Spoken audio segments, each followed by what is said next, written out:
بسم اللہ الرحمن الرحیم۔ السلام علیکم ورحمۃ اللہ وبرکاتہ۔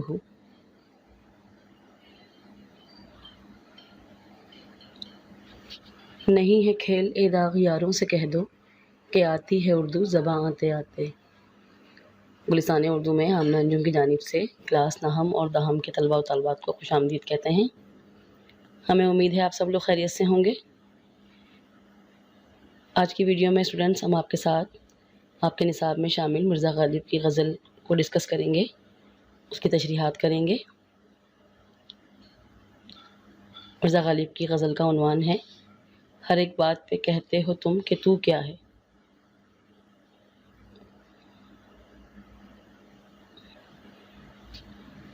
غزل کی ریڈنگ اور اس کی تشریحات سے پہلے غزل کے شاعر مرزا غالب کا مختصر تعارف پڑھ لیتے ہیں۔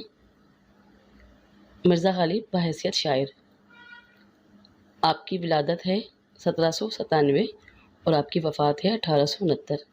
بحیثیت شاعر یعنی مرزا غالب جو ہیں وہ بیک وقت شاعر بھی تھے، ادیب بھی اور نثر نگار بھی، تو آپ کی یہ غزل بحیثیت شاعر ہمارے نصاب میں شامل ہے۔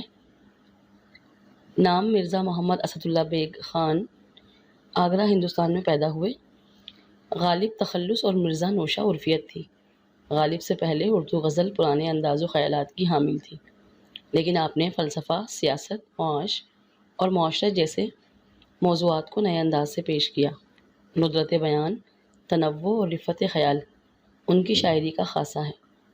آپ کی دیگر کتابوں کے علاوہ دیوان غالب اور کلیات غالب فارسی بہت مشہور ہیں۔ غالب کو آخری مغل بادشاہ بہادر شاہ ظفر نے اپنا استاد مقرر کیا اور دبیر الملک، نظام جنگ، نجم الدولہ کے خطابات دیے۔ اردو شاعری میں غالب کی شخصیت ایک منفرد اور نمایاں حیثیت کی مالک ہے، جس کے بہت سے پہلو ہیں۔ مثلاً ان کی شاعری میں ہمیں علم و دانش، فکر و فن، شعور و آگہی، فلسفہ حسن و عشق کا جو انوکھا اور نرالا انداز نظر آتا ہے، اسی کی بنا پر ڈاکٹر عبدالرحمن بجوانی نے غالب کو ہند و پاک کی الہامی کتاب قرار دیا ہے۔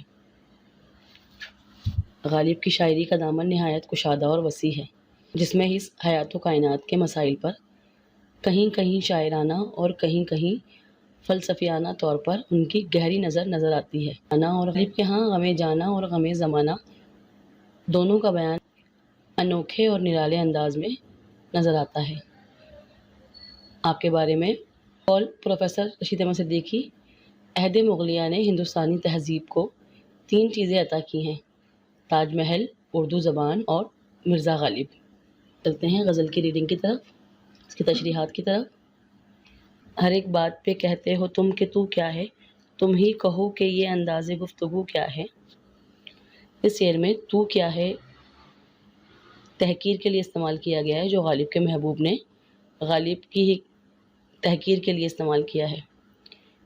اس شعر میں غالب اپنے محبوب کے رویے، اس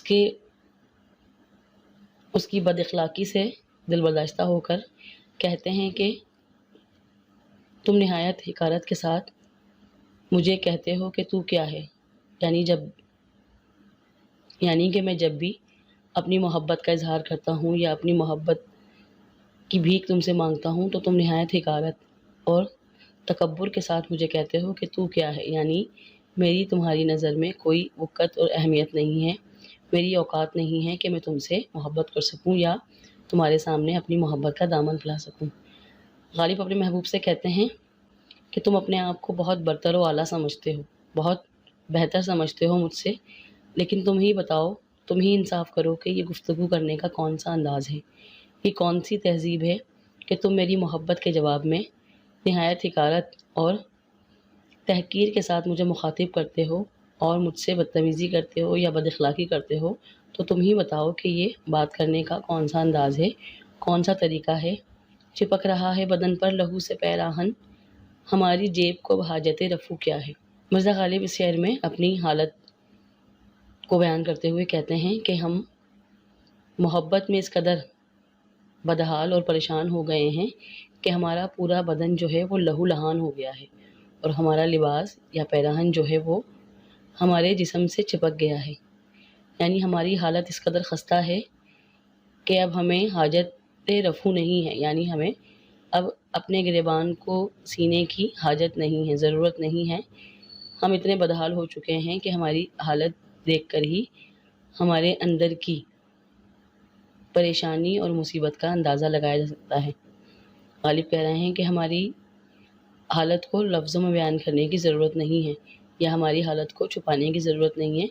ہماری حالت جو ہے وہ ہمارے ظاہر سے ہی ظاہر ہوتی ہے کہ ہم نے محبت میں ناکامی برداشت کی ہے، یا محبت میں ناکامی کو دوسرے لفظوں میں یہ بھی کہہ سکتے ہیں کہ غالب نے زندگی میں جتنے درد و غم برداشت کیے، چاہے وہ ہمیں زمانہ ہو، چاہے وہ ہمیں جانا ہو، کہتے ہیں کہ ہماری حالت جو ہے وہ صاف ظاہر ہے کہ ہم نے اپنی زندگی میں کتنے رنج و غم، کتنی مصیبتیں، کتنی پریشانیاں برداشت کی ہیں۔ ہمیں اپنی حالت کو چھپانے کے لیے اب کسی رفو گری کی ضرورت نہیں ہے، یعنی ہمیں اپنی حالت کو بیان کرنے کے لیے یا اپنی حالت کو چھپانے کے لیے کسی بھی چیز کی ضرورت نہیں ہے۔ ہماری حالت جو ہے وہ ہمارے ظاہر سے ظاہر ہو رہی ہے۔ جلا ہے جسم جہاں دل بھی جل گیا ہوگا، جسم جہاں دل بھی جلا ہے جسم جہاں دل بھی جل گیا ہوگا، کریدتے ہو جو اب راکھ جستجو کیا ہے۔ اس شعر میں مرزا غالب جو ہیں وہ اپنے محبوب کی جدائی اور اس کی بد اخلاقی کا ذکر کرتے ہوئے کہتے ہیں کہ تمہاری جدائی میں یا تمہاری بے وفائی میں ہمارا جسم جل کر خاک ہو گیا ہے، ہم بالکل ختم ہو گئے ہیں۔ تو یقینی بات ہے کہ جب ہمارا جسم جل گیا ہے تمہاری جدائی میں اور تمہارے فراق میں، تو یقیناً ہمارا دل بھی ساتھ جل گیا ہے، یعنی ہمارا دل بھی جو ہے وہ تمہارے رویے سے، تمہارے اخلاق سے، تمہاری بد اخلاقی سے جو ہے وہ تم سے بدزن ہو گیا ہے۔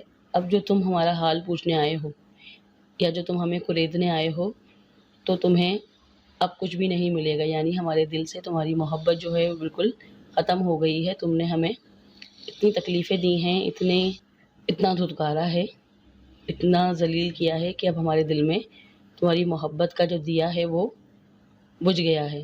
اب ہم راکھ کریدنے آئے ہو تو تمہیں اس کا کچھ حاصل نہیں ہوگا۔ اب کس بات کی جستجو ہے؟ جب تم نے ہماری محبت کا جواب محبت سے نہیں دیا تو اب تم ہمیں کیوں دیکھنے آئے ہو یا ہماری کرید میں کیوں آئے ہو؟ رگوں میں دوڑتے پھرنے کے ہم نہیں قائل، جب آنکھ ہی سے نہ ٹپکا تو پھر لہو کیا ہے۔ اس شعر میں مرزا غالب جو ہیں وہ کہتے ہیں کہ صرف رگوں میں دوڑتے پھرنے کا نام ہی لہو نہیں ہے، ہم اس بات کے قائل نہیں ہیں کہ رگوں میں دوڑنے والا جو خون ہے وہ ایک ہو، جب تک کہ انسان کے اندر احساس مروت نہ ہو۔ مرزا غالب کہتے ہیں خون تو جانوروں کی رگوں میں بھی دوڑتا پھرتا ہے، لیکن ساری بات ہوتی ہے احساس کی۔ اللہ تعالیٰ نے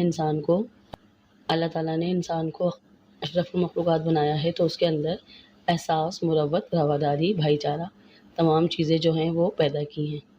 غالب کہتے ہیں کہ صرف زبانی کلامی باتیں کرنے سے کچھ نہیں ہوتا، اگر ہمیں کسی سے محبت ہے، اس کا خیال ہے، اس کا احساس ہے، تو پھر ہمیں اپنے عمل سے بھی اس بات کو ثابت کرنا چاہیے کہ ہمیں اس کا خیال ہے یا اس سے محبت ہے۔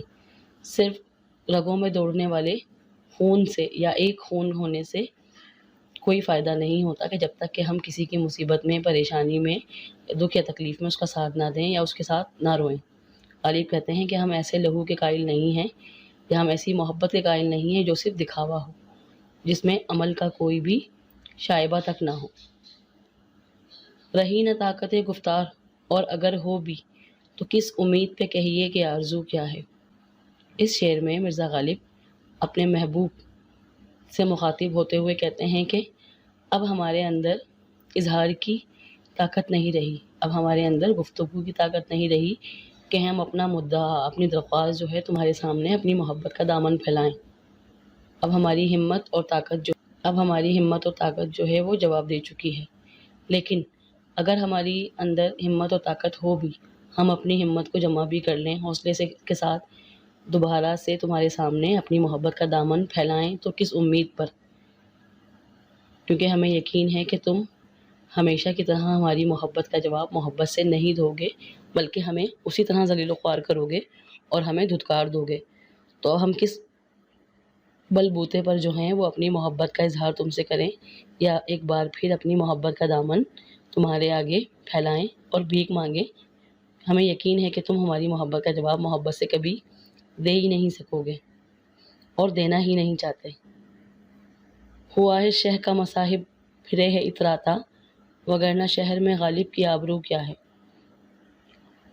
اس شعر میں مرزا غالب نہایت عاجزی اور انکساری کا اظہار کرتے ہوئے کہتے ہیں کہ میں جب سے بہادر شاہ ظفر کا ساتھی بنا ہوں، اس کے دربار سے منسلک ہوا ہوں، اس کا استاد بنا ہوں، تب سے میں اترانے لگا ہوں، کیونکہ لوگ مجھے جاننے لگے ہیں، پہچاننے لگے ہیں۔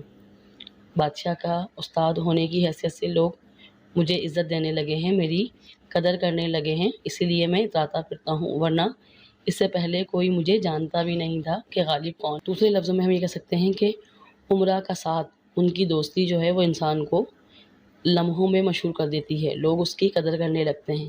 غالب بھی اس شعر میں یہی بات کہتے ہیں کہ جب سے میں بہادر شاہ ظفر کا دوست بنا ہوں، ساتھی بنا ہوں، تب سے لوگ میری عزت کرنے لگے ہیں، مجھے پہچاننے لگے ہیں، ورنہ غالب کو کوئی پہچانتا بھی نہیں تھا کہ غالب کون ہے۔ ماخوذ از دیوان غالب۔